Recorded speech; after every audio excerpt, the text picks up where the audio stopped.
Kakinada Rangaraya medical college walkers ground ప్రారంభమైంది. రాజ్యసభ సభ్యులు స్థాన సతీష్ బాబు చొరవతో ఆర్ఎంపీ మైదానంలో వాకింగ్ చేసుకునేందుకు వాకర్స్కు అనుమతి లభించింది. ఇటువంటి ప్రాంతాన్ని వాకర్స్ అందరూ గ్రౌండ్ని చక్కగా వ్యాయామం కోసం సద్వినియోగం చేసుకోవాలని ఎంపీ సతీష్ బాబు తెలిపారు.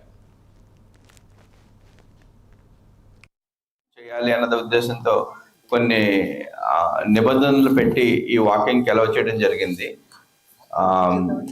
మనం కొద్దిగా రంగరాయ మెడికల్ కాలేజీ యాజమాన్యానికి కోఆపరేట్ చేస్తా వాళ్ళు చెప్పిన విధానంగా టైమింగ్ అవి మెయింటైన్ చేస్తా మనం ముందుకు వెళ్దాం. దీంట్లో అందరూ కలిసి ఉండాలనే ఉద్దేశం తప్ప ఇందులో కొన్ని వేరే మనకు వాకర్కి సంబంధం లేని వాళ్ళు ఎవరో వచ్చి చేయటం వలన ఇటువంటి ఇష్యూస్ వచ్చినాయి. ఇక మీదట అవి జరగకుండా ఐడి కార్డు ఇష్యూ చేయబడుతుంది. అంచేత ఎవరు కూడా ఎవరైనా మీకు కనిపించినా కూడా మీరు వెంటనే ఇక్కడ కంప్లైంట్ చేయొచ్చు. కొంచెం అరాచక శక్తులను లోపల రాకుండా చూస్తే మనం ఈ వాకర్స్ అందరికీ కొంచెం బాగుంటుంది.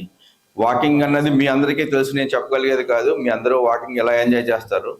వాకింగ్ కన్నా పొద్దున్నే వచ్చి స్నేహితుల ఫేస్ చూసి స్నేహితులతో మాట్లాడటం ఉన్న ఆనందం ఇంకేది లేదు. అటువంటిది మీరు దాన్ని కోల్పోకుండా ఉండాలన్నది, వాకింగ్తో పాటు స్నేహం అన్ని కలిసి ముందుకెళ్లే విధంగా ఉండాలని చెప్పే ఉద్దేశంతో విష్ణువర్ధన్ గారు పాపం చాలా ఇబ్బంది పడ్డారు. నాతో 2-3 సార్లు కొంచెం మాకు హార్డ్ డిస్కషన్స్ అయింది. Sorry sir, actual what ever the thing